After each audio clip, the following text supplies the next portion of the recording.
or I think green energy as they call it, and land issues, a topic of growing importance in our push for sustainable development today. As we shift towards green, clean energy sources, the government is pushing for, I think, green energy fund, green energy, I think, policies. Understanding the impacts of these policies, these initiatives on land rights and use is very essential for equitable and effective solutions, what we can give it to the people, this country. I understand from the team, this land conflict team, that this session will delve into key challenges, balancing energy needs with the environmental protection and I think the livelihoods. These three triangle will be there, along with the land rights. The session will be structured as follows. There will be two panel presentations. The presentation of the two reports prepared by the Land Conflict Watch, followed by Kumar Sambhav's intervention to fill in the gaps, if any. And then some two discussants are there, Aditi Vajpayee and Bhargavi Rao. Then we will open the floor. In between also, I will try to open the floor, but to keep the discussions going. Now, when we talk about land conflicts, I will take a half a minute. When we talk about land conflict, we talk about not just about the conflicts, we talk about disputes, complaints, to grievances that affect. It could be potentially a political violence, socioeconomic violence, which can affect the entire community. My first job was in 92-93. I was given the job of looking at the land conflict in, I think, the post-conflict country, I think, Cambodia, which was just emerging from the conflict. Since then, for the last 32 years, I have been following the land conflict. So I have just put together the various concerns and resolutions on this one. We also put together something on what are the common disputes, the issues affecting. It could be about overlapping rights and claims. It could be about a lack of relevant policies. Dysfunctional land administration system. This is all over. The land administration system is not functioning. Land grabbing, encroachments. Also calls for fair and adequate compensation or the restitution of rights. We also have issues something like ambiguous, controversial, unenforceable laws. Then lastly, but very importantly, the potential for violence. That's one of the reasons we should study the land conflicts. I should say that it is not easy to study land conflicts. It's life-threatening. I can tell you from my experience. You go and ask somebody about the land conflict, why the conflict, who is giving the trouble, you will get killed. It's not easy because it is not easy to do a research on land conflict. It is not easy to do a research on the land dispute in any part of the world. So the team has done a work which is kind of so appreciable. It's not easy, though it is only 32 or 35 conflict cases. It's not easy job. It's kind of so intimidating job. I appreciate them for that. It's also about, I think, power, the political economy. Because the land conflicts arise out of power, the imbalance of power. So all these things, I assume, as far as possible, the team will try to explain to us from the field with evidence. I will not take much of the time. I will now hand it over. I think that two reports will be presented by Mirlani and Sukriti. They will take about 20 minutes, 10 minutes each. Maybe you divide your time. I'm not going to divide. At the end of it, we can have some very quick discussion and then go to this. Kumar. So thank you very much. Okay. So thank you, sir. We've been discussing for the past few hours the importance of land in climate policy. So one of the major things that take place when land is not recognized and acknowledged as a problem is that there is conflict with the stakeholders. So we at LCW are currently studying conflicts caused by two initiatives which have been talked about a lot, to help with climate change mitigation. One is renewable energy, and the other one is afforestation drives. We are still yet to conduct a deeper analysis on the two, but we do have an interim report for both. So I'll first quickly run you through our basic methodology. I'm just running you through it basically. It's a basic run through of what we do, of our methodology. You can take a look at it on our website, landconflictwatch.org. So what is a land conflict exactly? A land conflict is defined as any instance in which the use of, access to, ownership of, and/or control over land and its associated resources are contested by two or more parties, and where at least one of the parties is the community or a group of families. So like I said, we have a set methodology. We have researchers across the country who file case studies of land conflicts, and we collect data for. Okay, so we collect data across 80 different parameters. You can briefly look at it here. Again, you can look at it on our website.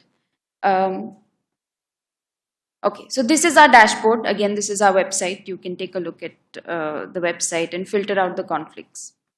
So now going into the reports.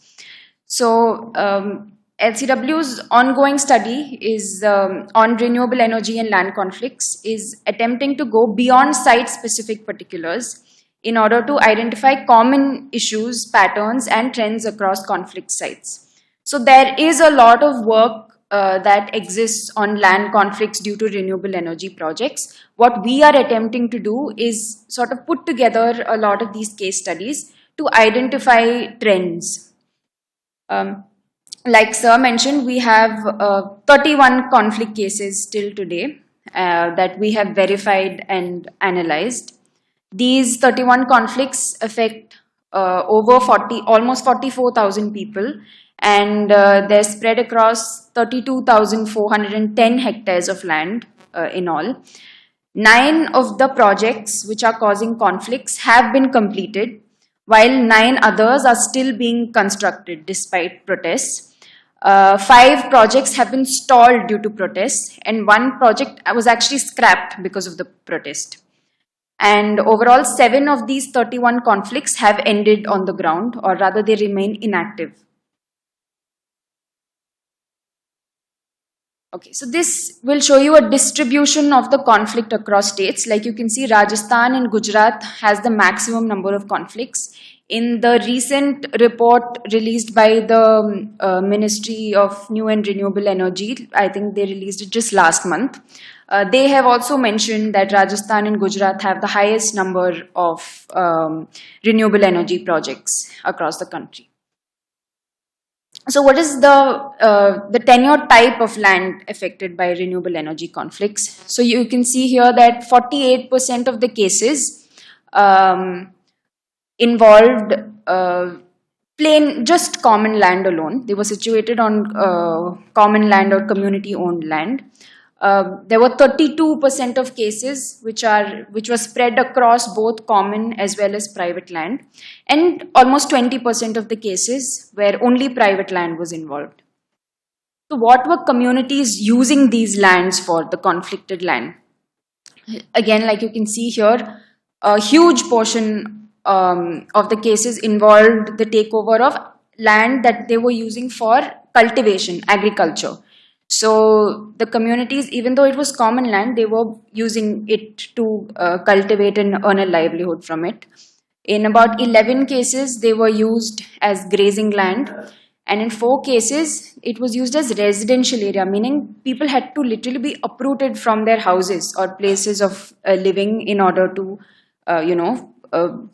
put up these projects. What were the demands of the affected communities?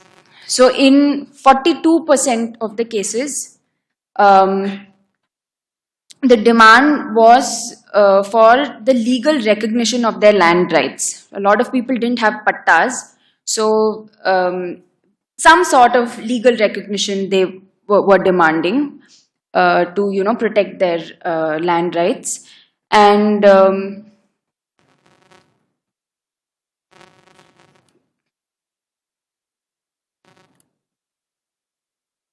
yeah. Yeah, it wasn't working. Sorry. There's we also record some contentious legal issues that crop up in these land conflicts. In 45% of the recorded conflicts, stakeholders alleged that they were not consulted before the takeover of the land. In 29% of the recorded conflicts, the communities agitated for, again, a lack of legal protection over land rights. So this, is in line with their demands. In 19.3% of the cases,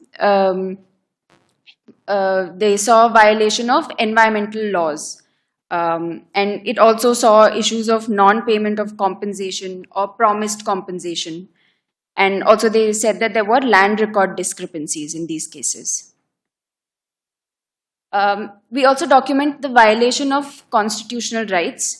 So, 4 cases, we saw communities facing blackmail, threats, and intimidation from, both the state as well as the companies that were setting up the RE projects. In 4 other cases, communities, members of the community were either arrested or detained. And this is one of the examples. In Assam, a pregnant woman was kicked during protests when the villagers protested their eviction, and this actually led to a miscarriage. So the first thing that people, not the first thing, sorry, but the formal mechanism that is present in our country for conflict resolution is the judiciary. So how many of these conflicts actually went to court? You can see that almost half of them went to court. And how many of these were actually effective? So out of 15 cases in court, 7 are still pending, while the rest have been disposed. And I'd mentioned right at the beginning that in 9 cases had ended on the ground, and it's surprising to know that only 3 of the disposed cases have ended on the ground. Only 3 of the 9 went to court. So in the next phase of the project, we're building on this data that we have collected and analyzed. We've chosen about 10 to 11 sites across the country, and these are some of the aspects that we're trying to collect data on. We're profiling the people, their socioeconomic profile, which community they belong to, gender, class, caste, etc. If there are any benefits from the project for the people, the local people, impact of the project on flora and fauna of the area, compensation, if any, that was offered to communities, and the nature of the compensation, and how the project developers engaged with the communities as well. So we hope that the information gathered from these surveys will help us design pathways to achieve socially and environmentally responsible RE projects. So our objective, like I mentioned, is to collect information from the ground that highlights the importance of social impact assessments, environment impact assessments, etc., which usually RE projects are exempt from.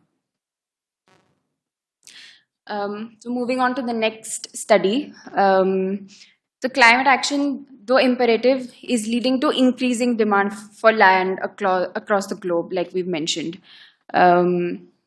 As part of another project, LCW has been documenting land conflicts arising due to afforestation drives over the years.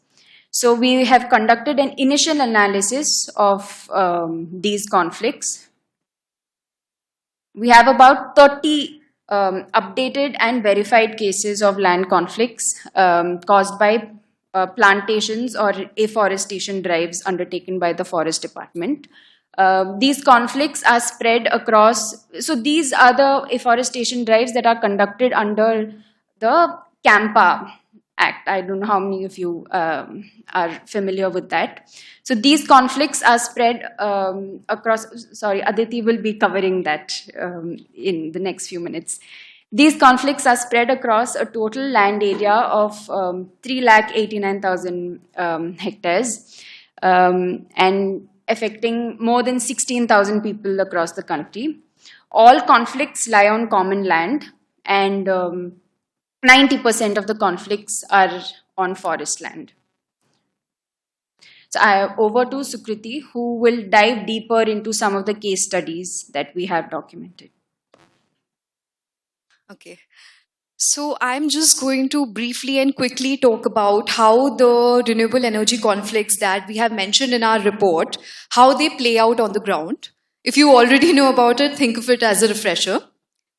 So most of the conflict arises when the land is taken over for the green energy projects. So there are two ways of doing it. Either the common land gets leased or the private land gets sold or leased out to the companies. So when we talk about the leasing out of common land, it happens more because it's easier. These projects come up in places which are far off, they are quite distant, the population density is very low, and there's a lot of land available which has no private ownership. And so all the rest of the land, even the commons, they are recorded in the revenue as government land. And government land is very easily can be allotted to these companies. Why? Because the government is willing to give that land to the companies. They want the investment in the states, and so they can easily just do the process. Plus, for the companies, acquisition for large-scale project, it requires a lot of approval. So it's just easy to deal with the government. So as we know that the commons, the village commons in our country, they don't have great recognition, and they comes under government land, and the usage in most cases is written as wasteland. There is a colonial legacy to it, which I'll come to, but also sometimes it's done deliberately at the revenue level. There's a lot of corruption because if you call them wasteland, that they can easily get diverted for these projects. So what happened in those common land is that all kinds of things are happening. Farming is happening. For instance, I will focus on two areas, Maharashtra and Rajasthan. These are the places where I've widely traveled and surveyed and talked to the communities. So for instance, in Rajasthan, erstwhile pastoral communities, the idea of private property is not very common in that area. There are many people who just farm over the government land and they pay a trespassing fine to the government, and it's okay with both of the parties. They are happily doing it just because they have to pay a little amount, and for the government, they are just getting revenue out of the land. So a majority of land, more than the private land, the commons are used for farming, and that land is being diverted to these projects because on record, it is government land, it is wasteland, no farming is happening.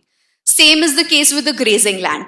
A lot of livestock, because these are the pastoral communities, they have a lot of livestock that depend on the grazing land. Now that land can also be called charga, but that is not the case. So there are many villagers who I talked to, they said that, they used to have like 100 cattle and only 5 of them have been left because there is no grazing land anymore. They had to sell the cattle, and also because these projects restrict the access of those cattle. So you have the solar panels, it's very difficult even in case of the wind turbines.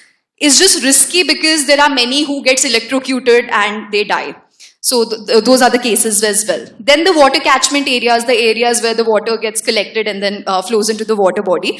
Again, these are the common lands called as wasteland. All is going in these projects. Then the forests which are not conventional forest in a way, not the tall trees, dense trees. For instance, in Rajasthan, you have orans. So there are the indigenous trees, they are revered by the communities. And these are also the land that are being diverted for the project, and on paper, no tree is being cut. You can see the picture of a tree from the Oran is being cut, while the company is saying, oh, nothing is happening, there is no effect on the environment. So that's the case there. Even when it comes to the buying or leasing out of private land, so earlier private lands were sold to the companies, and they were given a very meager price for the land. So there was a huge protest that happened in Sangli and Satara, where the demand was that we need the land to be leased out instead of being sold, because the ownership will not change. I recently traveled to those areas. I went to Sangli, and in most cases, Gram Panchayat, they get a developmental fund, yearly annual fund, but those individual farmers they only got a small one-time payment. There's no periodic payment that are getting, even in the case where they say, oh, land has been leased out. Many of the villages, the land has not been returned back in ownership. And this was actually the case which created this movement all over the country where, okay, now from now on, leasing out the land is such a revolutionary thing. But even the place where it started, it has not implemented properly. Then also the lands that are not leased out or sold, they get affected. For instance, in the Western Ghats, when the windmills came, they were installed on the hills, on the top of the hills, in the forest land. The villagers didn't even know that the land they can claim under Forest Rights Act.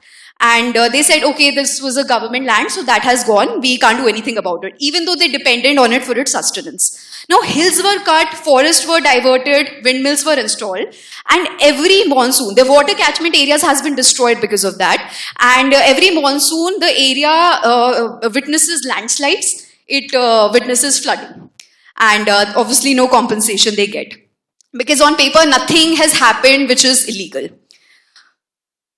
Even, for instance, transmission lines of the windmills, like if two parcels of land has been leased out or sold, the one in the middle that has not gone, but a transmission line falls through it, on paper it has not gone, but then the farmer or the land is not usable anymore, either for the livestock or for the farmer. And obviously, animals get affected because Orans, when we talk about water catchment areas, it's not just for the people, it's also for the wildlife. Great Indian bustard, it's an endangered bird that you can find, it's indigenous to Rajasthan, and they don't have the water source anymore. Also, these birds actually, they are being killed because they collide with the windmills, and that's been the cases with steppe eagles also, and a variety of wildlife that gets affected. Now, why is it so that all of this is happening? So like I said, that they come under the category of wasteland, sometimes deliberately, sometimes also because of the colonial legacy, where they were called as wasteland since they were not profitable. They couldn't be taxed. So there was no point of giving them any kind of respect. Plus, in the country, the assessment of common land has not been done after 1998. Not a lot has been recorded officially. There's still movements going on where farmers in Jaisalmer, they want Orans to be protected. And this is the picture of the recent protest before the election, where they said that if Oran nahi to vote nahi. We want our Orans to be recorded, we want our Orans to be protected from these development projects. Then social environmental impact assessment report is not required because green energy projects is considered to be so good for the environment, you don't need such. Then how will the communities protest at the right time when they're not even told when these projects are coming up, what kind of projects are coming up? So they are told that jobs will come in the area. They are asked for signatures and they are told that jobs will come. They happily agree to it, they give their consent, and then later they get to know that, okay, this is a project is going to come, free electricity is going to come, but no free electricity for them. That has not been the case in any village which I have visited. And also in case of jobs, renewable energy projects, not job intensive, so you have maybe 4-5 security jobs, but nothing more than that.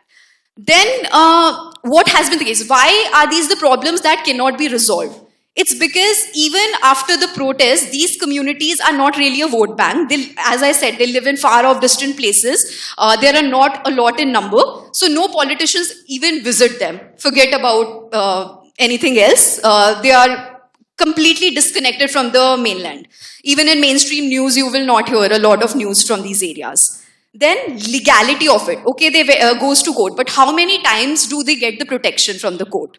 In very few cases when the judge is wise enough to ask for a survey, but in most cases, for instance, this one case in Rajasthan, the judge said that this project is so good for the mother earth that it's okay, like we will allow it. So also they don't go beyond what's written in the revenue records. So many of these cases doesn't really come to fruition. And lastly, what now the new emerging problem is that even those renewable energy projects that are ending, they have worn down completely. Lease period is over. They were installed back in the 90s and the early 2000s, and they're not even profitable for the companies anymore. What's happening there is that the communities want their land back, and they want it at the same price at which the land was sold. But the land has been changed to non-agricultural land, and it gets very difficult, very expensive for the community to restore it back to that state. And there's also confusion whether the land will even be returned back to them or not. So these are the kind of new problems that would be emerging in this area. So yeah, that's about it. Thank you. Okay. Now, Yeah, it's on. Yeah, so my question is for the windmill farms. So are there like, because when I went to Gujarat, so what I saw was like one or two windmills scattered around an area, right? Is that the case that you saw, or is it like solar farms where, you know, a huge tract of singular land is converted into? So what kind of pattern did you see? Even at the windmills, the wind turbines, they might be spaced out, but there is the transmission lines that goes through it, and there are also the areas where there are no windmills but the towers, the transmission towers. So all of that land is also, that land taken for it is not even calculated as part of the land that is taken for these projects. So that's the case. so anyone else, please? Uh, we haven't yet done, a deeper study into the conflicts that have resolved. But from the data, out of, like I'd mentioned, out of the 9 conflicts that were resolved, only 3 of them had gone to court. So the 6 others have been, I'm not sure how they resolved, but they have become inactive on the ground over time. So, yeah. Yeah, but generally from overall, not RE alone, but overall looking at the data of how conflicts have been resolving, these over 800 cases that we are tracking, most of the times when their original demands of the communities are met or even discussed by the administration. So, you know, when they come around and say, okay, let's discuss and talk, there is some solutions have come out. Either the project shape has been changed, or the size of the project has been changed, or the project has been replaced. It got into another location, it has been sort of located. Then sometimes resolutions have happened. Point that she was making, Mrinali is making about the courts is that often if court has decided in one favor or the other, say the court has decided in the favor of the project, that doesn't mean that it would resolve on the ground. Because the protest would continue on the ground. So there are the actual resolutions has been when the original demands of the communities have been considered, whether it's about compensation or rights, etc. Otherwise, they continue, like the protests, some one way or the other continue, even if formally or on paper they would say that the issue has been resolved. Okay, thank you very much. I'm Mengistu from Ethiopia, working for civil society organization known as GLAD. I'm very happy to hear you on the green energy, and the challenges has been already listed. Is interesting, and now I am looking at what were the solutions over there. We heard about the problems, and also regarding this solution, what were the role of communities who also take the floor to mobilize and to just aware the communities. And I want to see the role of civil society organizations there. Thank you. So many of the questions that are probably in your mind will get resolved. See, renewable energy projects were removed from the purview of environmental clearance way back in 2009. In 2012, it was challenged at the National Green Tribunal by the organization where I am a trustee. It is called Environment Support Group. And the NGT Southern Bench told MOEF, that is the Ministry of Environment and Forest and Climate Change of our country, to revisit that decision of having removed solar parks from the purview of environmental clearance. But MOFCC didn't do anything about it. They continue to say that solar parks are benign and they don't need environmental impact assessment, they don't need environmental clearances, they don't need anything. You just have to get no objection certificates from the local forest department, water department, the local panchayat.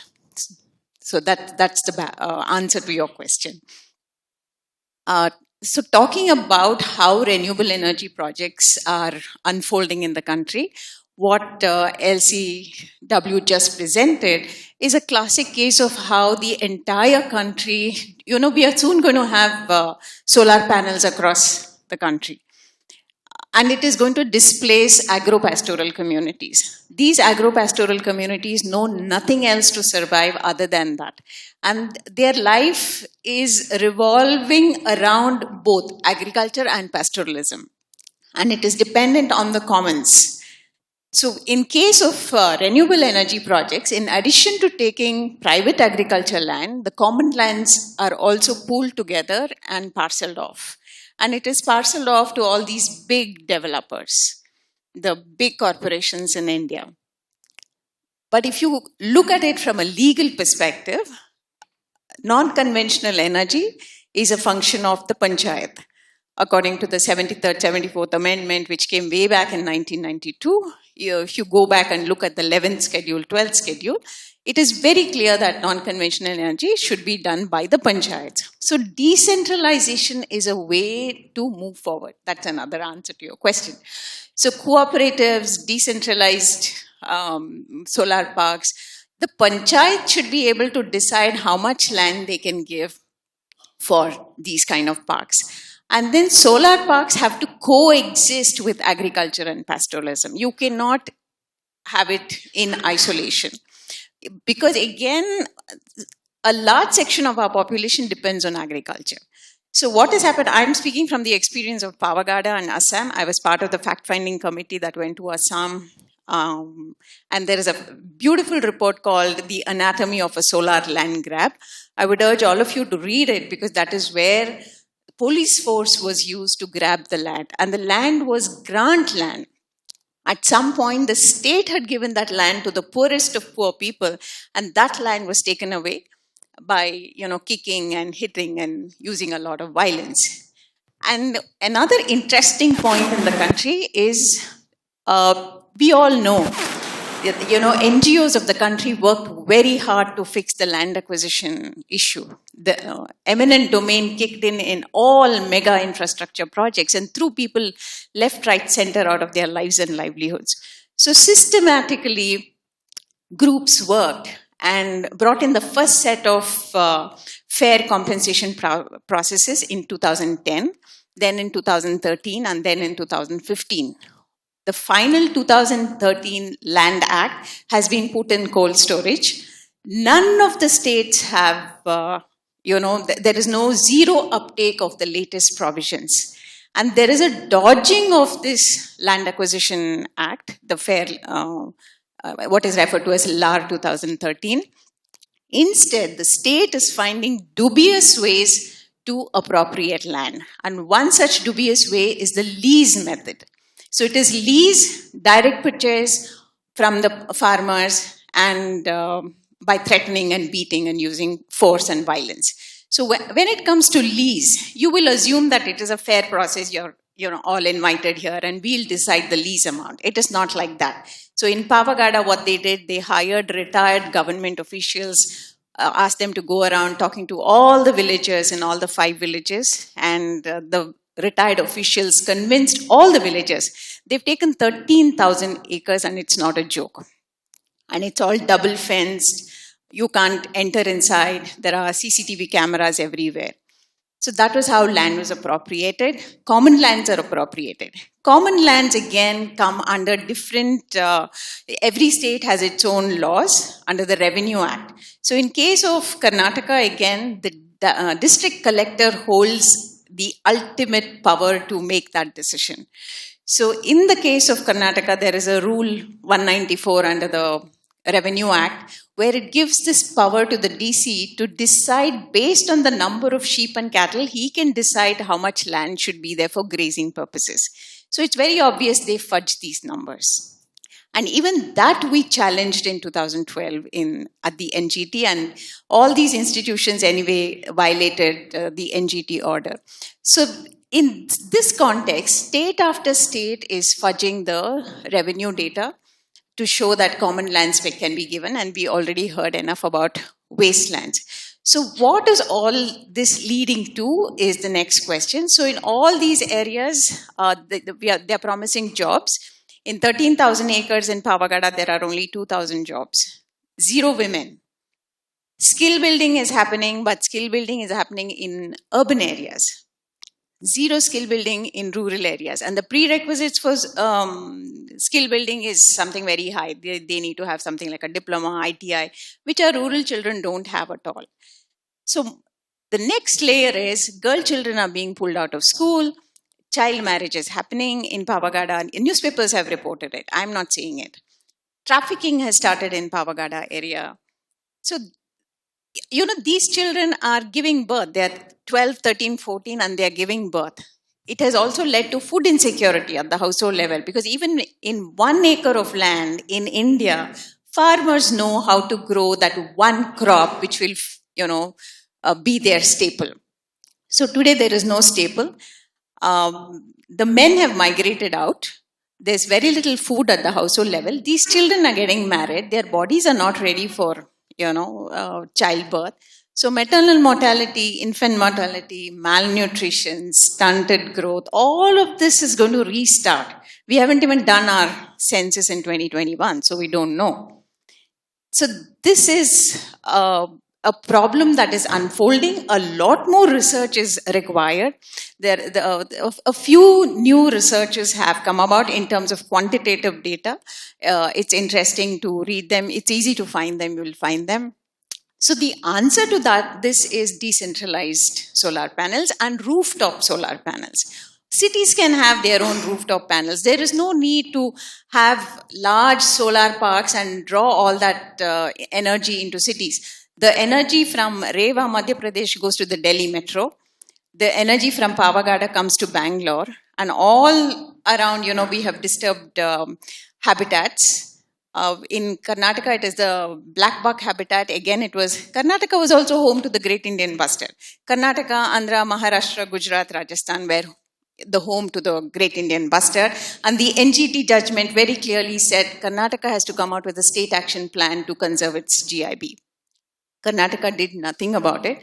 The count was about 6 in 2012. A few months back, we read a newspaper report that there are only 2 GIBs in Karnataka, 0 in Andhra Pradesh. So, this is the state when we are not paying attention to habitats, we are not paying attention to these threatened species, and we don't know what lies ahead because we are removing key species from ecosystems, and we don't know how we are disturbing the food chain and the food web and its impacts on human beings eventually. I'll stop there. Thank you. I think you did, but hi, I'm Aditi. And first, thanks, Bhargavi, because it was so insightful, I feel, the whole legal and policy architecture that you presented. And I am not going to delve more into that, and I'll only take a few seconds to maybe talk a bit about renewables. A very interesting thing for me is the word renewable or non-conventional itself, that the way it has changed, its meaning in discourse. There was a time when hydropower, big dams were non-conventional and renewable, and the entire nation building exercise of India was hinged on that. And now we have enough evidence of the destruction that big dams have caused, and the small cascade of dams, which they still continue to say are non-conventional, have caused in the Himalayan geographies of the country. The same way as you were talking about solar. And now we see with the whole climate commitments a new push for expanding and exploring a range of options which they would like to club into non-conventional, from green hydrogen to biomass. And they are in certain ways non-conventional. But who decides is the question that I want to bring. And I think something very important, which you were mentioning in the starting, is the question of the political economy. That even when we recognize that the root cause of climate is the emission, is the fossil emission, how are we going to tackle this? And we have come up with the solution saying that two major mitigation sectors we are going to target. One is the renewables, the second is the afforestation or plantation. But we are following the same political economic power structure in the renewables. So is it a transition from one energy to another energy when that energy remains inaccessible to the masses? So are we going to also talk about, when we talk about non-conventional and renewable energy as a climate mitigation potential, are we also going to talk about democratization of energy space, which is the crux of the problem, right? That massive energy is produced. Is energy production the problem or the distribution of energy? As you were saying, that energy is being produced here, but it's inaccessible to the people or to the very landscape from whose resources it's being produced.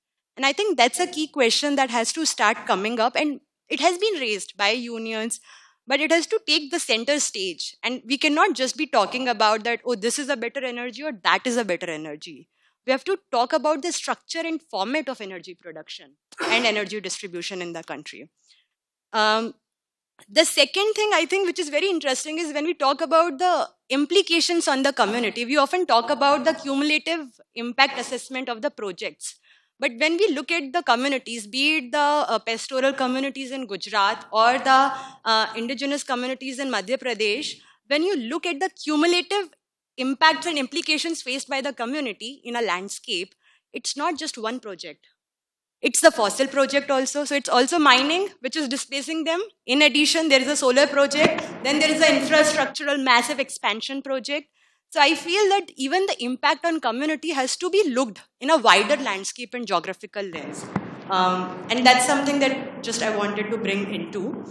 But what I'm going to dwell more into is something that Sambhav and Nalini have asked me, is the second part, which is the plantation aspect, right? So we know that renewables is one of the major focus of the mitigation, but also India in 2015, when it signed the Paris Agreement, committed to creating a carbon sink of 2.5 to 3 billion tons by additional tree cover by 2050. Now, 2.5 to 3 billion tons of carbon sink is going to be produced by afforestation, was signed in 2015. Before 2015 itself, India was already having a plantation, a policy in place. So we already had Campa, and Campa, to just explain that in India, if you have to divert land for any big infrastructural project, the amount of land, forest land, which is diverted and trees which are being felled, in order to compensate for that diversion, and in a way, if I were to rightly use, to legitimize that diversion, you need to put up an area under afforestation of the equal area that was diverted, or an area approximately to the area that was being diverted. And this was done, there was a whole act of 1980, Forest Conservation Act, under which this whole diversion happens. And under the Campa Act, the Compensatory Afforestation Act, which is a state-run scheme, the plantation was carried out. Now, in 2006, we see Forest Rights Act come. And 2006 Forest Rights Act, when it comes, it makes a transformative shift, because it suddenly talks about and it transfers the power of governance and management of forest land and forest resources into the hands of Gram Sabha and community. So even if in your area, in your common land, or in your common community forest land, if a plantation has to be taken, who is the supreme authority? Is the Gram Sabha. But what we have seen is that to fulfill this 2015 Paris Agreement commitment, which becomes part of India's NDC, India has constantly been pushing for a number of legal amendments and policy changes just to expand this plantation regime. Now, this plantation And I would be honest to say that this plantation, one could look and say that, oh, it is for the purpose of mitigating climate. But it is also a response to a democratic regime of governance that was established in 2006. So it is not just to mitigate climate. And I will, we can come to the pros and cons of that later. But the more targeted approach here is to intensify the control, which in a way Forest Rights Act takes away and gives to the community. So it creates a different kind of contesting sovereignties around the forest land, right? And now we have seen a rather different shift from state-sponsored plantations to plantations which are being facilitated by state corporate nexus, right? So from 2021 onwards, post the whole process of updating of NDCs, we see a much more enactment of policies and amendments, be it the changes in the Forest Conservation Act, which happened last year, or the enactment of accredited afforestation guidelines, or last year the Green Credit Program. All of these are completely favoring the privatization of plantations. That more and more private players can come in, the State Forest Department can facilitate this plantation for them. And this is going to happen through the creation of land banks. Now we have a rich repository in India of land banks. Now, what are these land banks? These land banks are all common lands. And most of these land banks, just like the renewables, get classified as degraded land or wasteland. Now, what we also have is that different laws are classifying and misclassifying the same land in different categories. Now, a land which a community may recognize as community forest land, and under which it holds its rights and claims and have all the authority to govern and conserve and manage, the same land is being called as degraded under a different scheme and is being put under land bank, and a credit is being given to another company for doing plantation there. So I think a big question that comes is this contesting, legal and policy changes which the state is constantly introducing.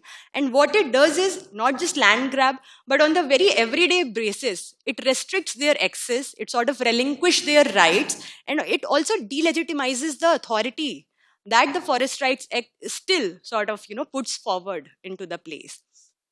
Then I think another thing which is very interesting to see is that there is a whole debate around the potential of plantation itself in mitigating the issue of climate change.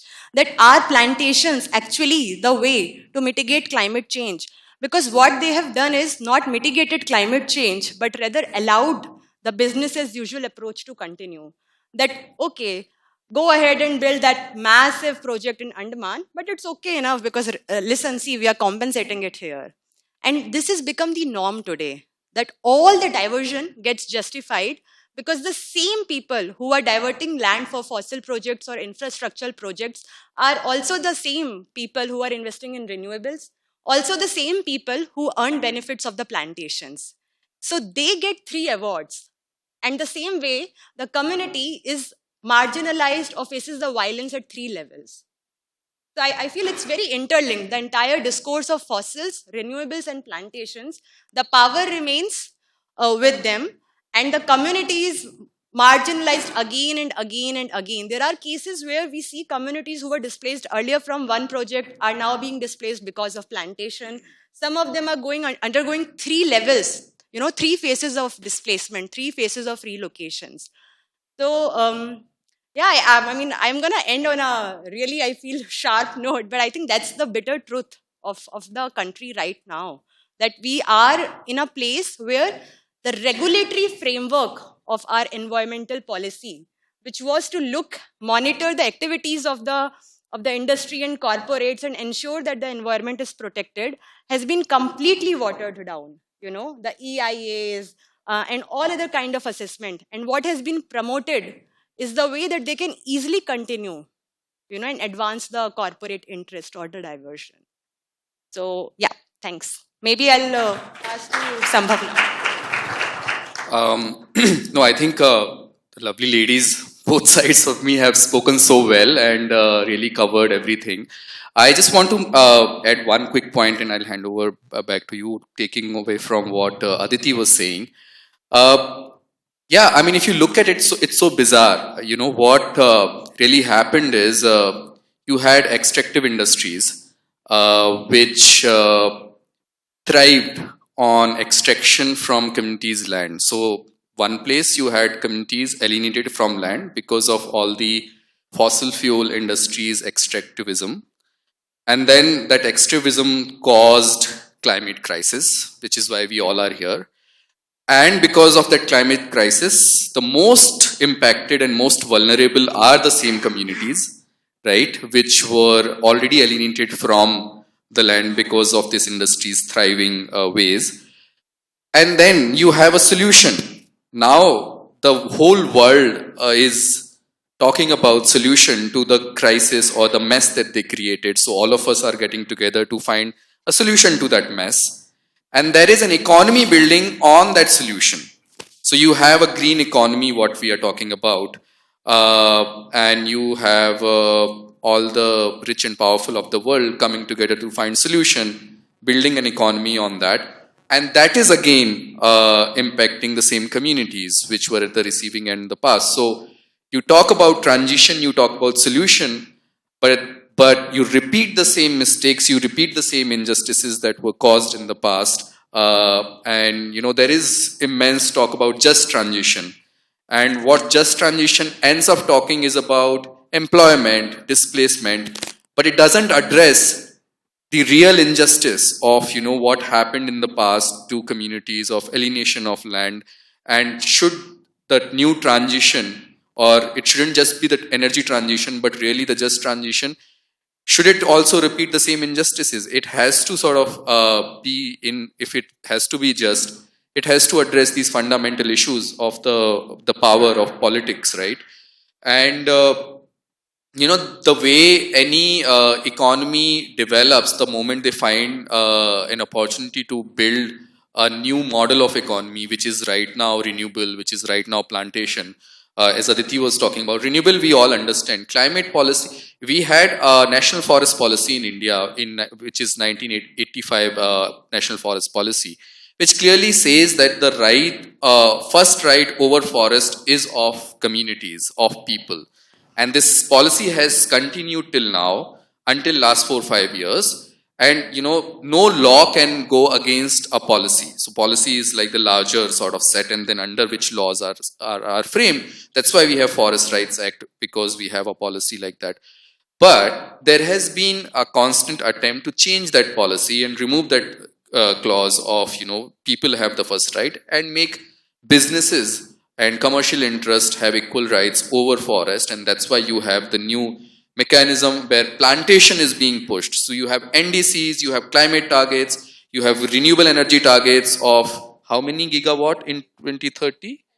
500 gigawatt in 2030, which requires immense amount of investment. And so everybody, like Aditi is saying, all industry which were in the fossil fuel sector, now they see an opportunity in renewable energy because the government has a target. Because it has a target, it doesn't want to get into surveys. It doesn't want to get into impact assessment, because you have to meet targets.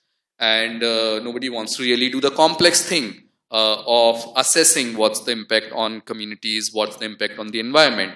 And that's why after so many people raising the question that it's not, it has to be assessed, it has to come under EIA, SIA, this is not sort of really being implemented. So yeah, the question of political economy, the question of power is really not changing when we are talking about this transition, which is, I think, the question that all of us need to raise and reiterate and keep raising. Excellent. Then I think that Aditi, Sambhav, and Bhargavi, so they have provided us a lot of insightful perspectives and also, I think, thought-provoking ideas. They also highlighted some of the key challenges. The privatization of lands, common lands, grabbing of common lands. I remember in the 1990s, 2010, we used to talk about large-scale land grabbing in Africa. Ethiopia also was one of the countries that I have done the work on the Ethiopian thing, where the large-scale land grabbing was happening from, I think, 1996 to 2015-20, it was happening, and then got this one. So this is something like a large scale land grabbing in a very at a different dressing, if you want to call. Land banks. I really have major issues with the land banks. I think that we have fought all over the world about the land banks. So it has been promoted for infrastructure development, housing development, whatever it is. Land banks are a big issues. Then I think the regulatory frameworks. It has been diluted with every law. I understand that we have about 217 laws in India today. Laws, instructions, I think, so regulations, everything, which gives the loopholes for these guys to kind of this sort of businessmen to go ahead. The extractive industries has a big issues where the mining, all those things. I think the larger question is where I think Serin Ho said 1 hour ago, what is the land question in I think green energy? If we can answer that land question, I think green energy, if we can kind of examine from our own perspective, from our own context, I think we would have done a great job. We would have done the justice for the very poor people. I think justice for the very poor people is very, I think, missing now. I would open up now with these few points. Please feel free to raise your hands, and then please keep your interventions or whatever the remarks or the questions to 1 minute. Please don't exit because we are already, I know that we are kind of exiting, but it's fine. Bus will not leave without you. Yes, please go ahead. Once again, I want to raise one question. Yeah, please. My brother mentioned that you do have a national forest policy which is under implementation.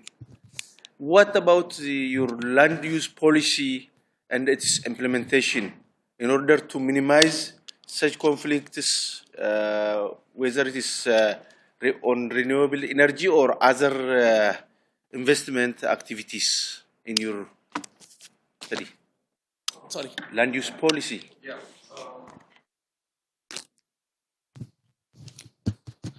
It's working? Yeah.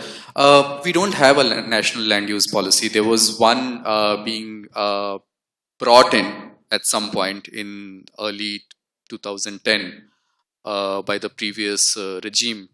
And it's faced so much protest, political protest, that nobody wants a national land use policy in India. So states have their own laws. Everybody, different land is put to different uses. A state has all the sort of control over it.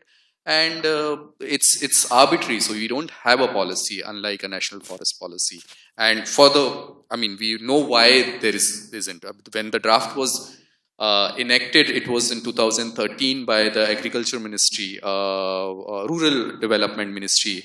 The draft sort of took into consideration issues of landless, issues of people owning excess land beyond a certain limit, and why land reform, which was a thing in the early years of after independence in India, where there was a proposal to redistribute land from large landowners to landless people. All these provisions were sort of trying to be revisited in the national land use policy, but that policy never saw the light of the day, and it remained the draft because of political opposition. We also don't have, I think, land law. Yeah, it's one country with a... For private owners, there's like land title, and for common property resources, for common property resources, the common land may be registered in the name of the panchayat. So, has there been any conflict where common property resource has been registered in the name of the panchayat, and that has been like? Yeah, in Pakada, all common property resources I mentioned, right? The district collector has the power. So, under a particular rule 194 or something, It says that if there are less than 100 cattle per acre or something, he can divert that 1 acre for whatever purpose. So, based on that provision, he has fudged the numbers of cattle and sheep and said that all these lands can be diverted to the solar park, and that's how the land has got diverted. And in an earlier case in central Karnataka in Chelkere, where a science city came up, there again land got diverted. About 1,000 acres, that was the first case we fought.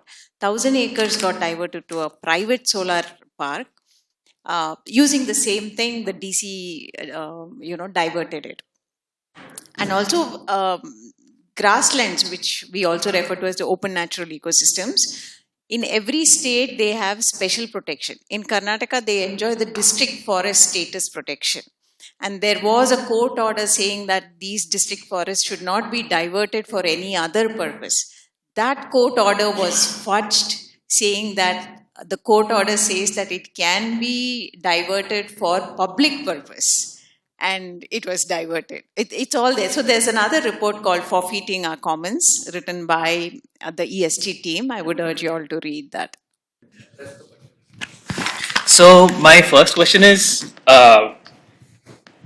how do we deal with situations before they turn into a conflict in the first place, right? So there may be some new projects which are coming up in some villages or in the rural, peri-urban areas.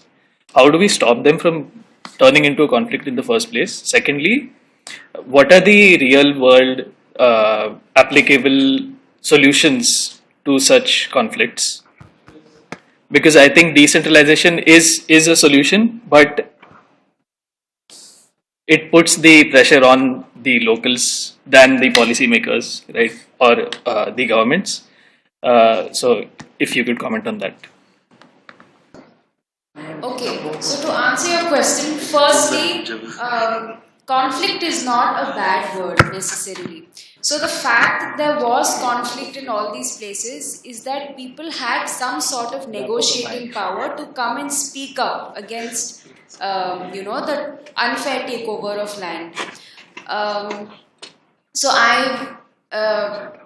Preventing conflict could be in favor of the project developer, or it could be in favor of the communities. And I personally would, prefer that it is, a just process, mitigating conflict itself. Secondly, the real world solutions, I think that Sambhav can take. I just have one point to make.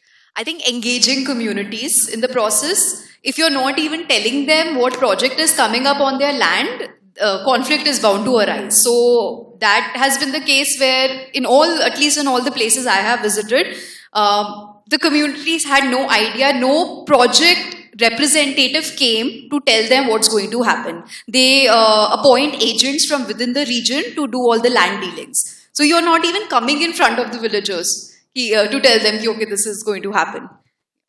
Yeah, I think what really happens is we do have the legal system is all not that bad. There are some good laws. For example, like Bhargavi talked about Land Acquisition Law of 2013. It has a process laid out. It has a process laid out of consultation, consent, social impact assessment, resettlement, rehabilitation.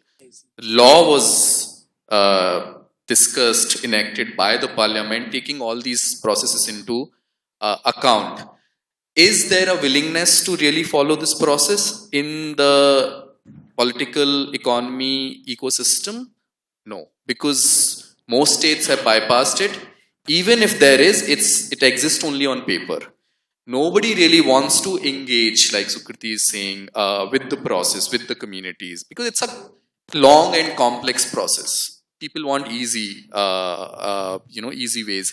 Unfortunately, as Mrinali is saying, it's counterproductive.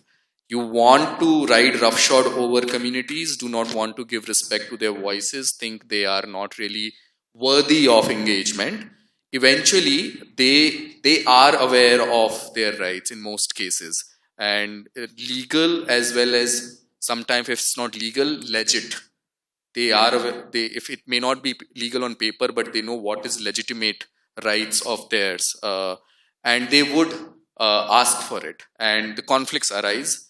projects get stalled, investments get stalled, there's cost escalation because of time overrun, etc. And all this is counterproductive in many cases. So really understanding that, it's the question of equality and it has been recognized by some laws, and really following that process is to a large extent answer to it.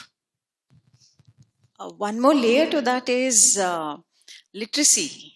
I just finished another study where another 5,000 acres has been diverted to the construction of a mega aerotropolis. And if you see the villages and compare it with the villages around, literacy rates are so low. And the fact that all information is in English and very little is translated to local regional language, that remains another challenge. And all these projects do come at the intersection of caste, class, language. So that is where our focus needs to be. In a city like Bangalore, you would put a landfill where there are Dalit colonies. You would not put it in Electronic City or where Narayan Murthy lives, right? So it's the same thing when it comes to appropriating land also. Okay, I think a small point is that there is something called FPIC, Free, Prior and Informed Consent. India is, I think, signatory to it, but never followed it. They never followed it. I think they don't even know how to follow it. Now, I think I saw 3-4 hands coming up. Which hand want to be first? Okay. Half a minute now. Because, the next batch is waiting. I requested them for 10 minutes. Agreed. Only one thing, is there any alternative available in worldwide? Because we taught alternative energy, renewable energy to the children and younger generation to adopt this, but lot of impact has happened behind this. So is there any alternatives available worldwide for this?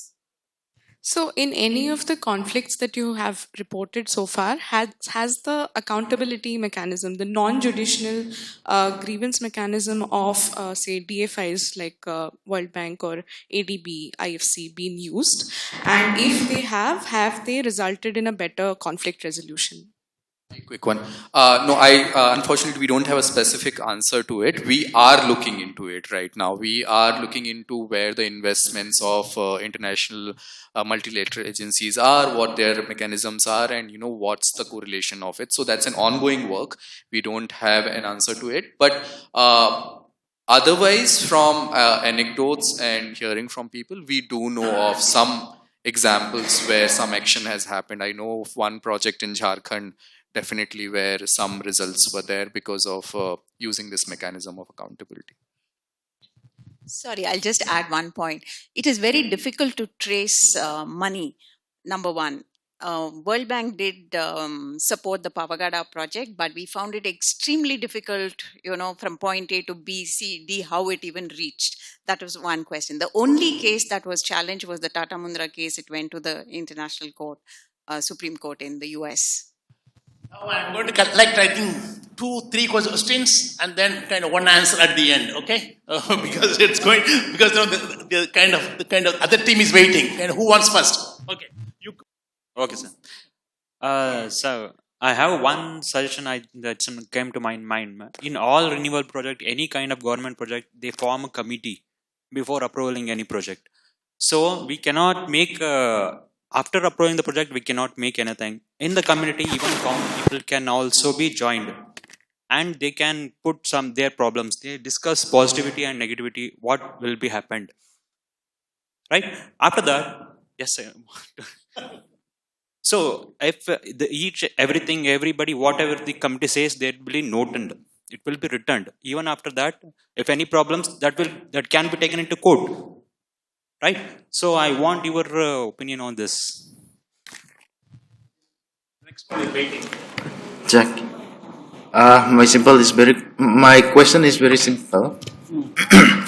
There is a conflict between the government, the agencies in one side, and the other side is the community in regard to declaring the government trying to declare reserve forest or wildlife sanctuary. So this is very much related with the climate action and then whatnot we are discussing.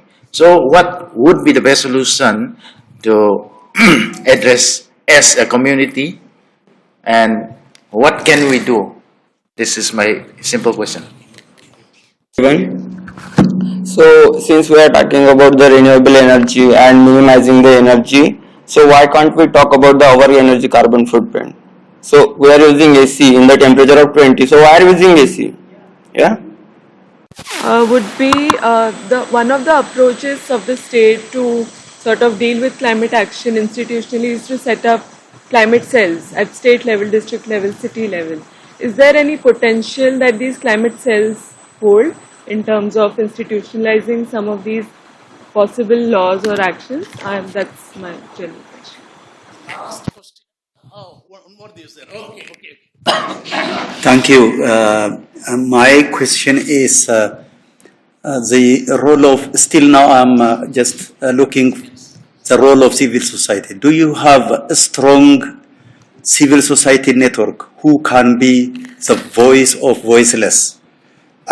Just look at the problem was not on green energy, but the communities were not consulted, and the communities still now affected because of this green energy. Green energy is very good, but the consultation. So who is voice for these voiceless communities?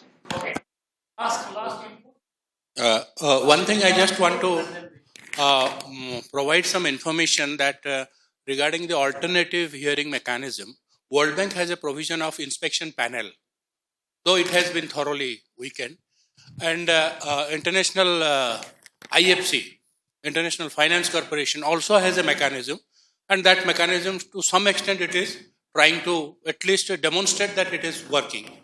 ADB also has a mechanism, but the question is that EIA, Environmental Impact Assessment provision, that was a very effective way, because I was engaged with the hearing process in Orissa, the first EIA hearing process, I was engaged with that, and it's a very effective one. But that has been thoroughly eroded.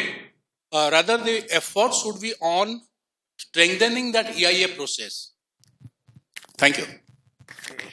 Thank you. I think the last word from each one of you. Each one of you kind of wants, can you start it? Yeah, so India had a very strong civil society. It was because of the civil society we have the Right to Information Act, the Forest Rights Act, the Land Acquisition Act saw, a draconian act saw some very fair provisions and all of that. But over the last 10 years, our civil society has been slowly being pushed to the margin. Their licenses taken off, cut off, attacked, put in jail for asking all the right questions. A last few heads are still remaining. Why are you passing it? Yeah, I mean, there's a political climate right now, so everybody has to be, the civil society has to also work in a particular political climate, right? But I would rather address something else, because you were saying that could civil society be the voice of the voiceless? I feel the voiceless, however we describe them, are having enough agency. And I think a point that Renali said about conflict, each conflict is an evidence of them exercising their agency in a way.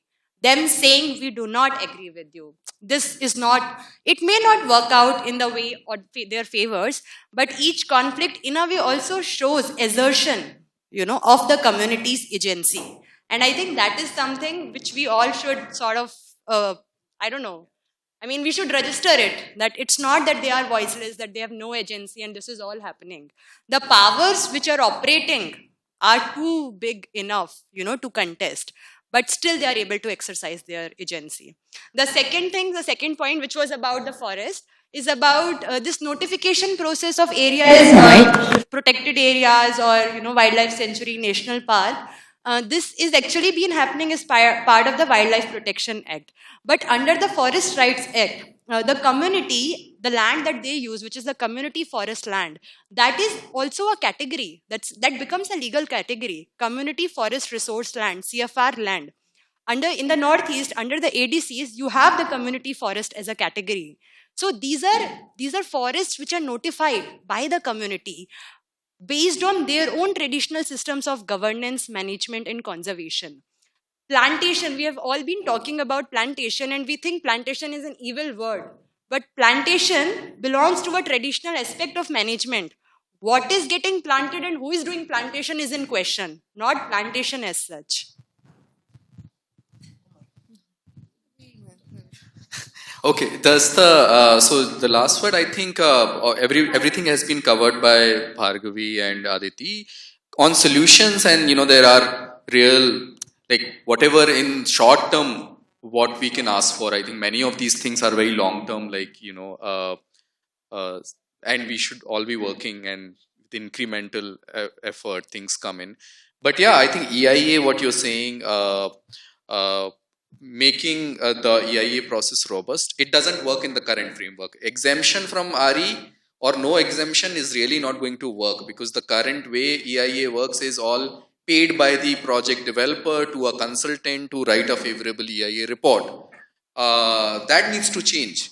The impact assessment has to be done by the government agencies ideally before it is even provided the project is handed over to a private agency. Social impact assessment should be done by it's the responsibility of the government. It's the accountability of the government to make sure that impact is low, or there isn't harmful impact on people. So those mechanism has to be revisited and changed. Maybe there is a way of including SIA and EIA cost into the bidding process itself, so that it becomes competitive within the industry, and then they are not feeling at the receiving end. Then the cost is inbuilt in the bidding process itself.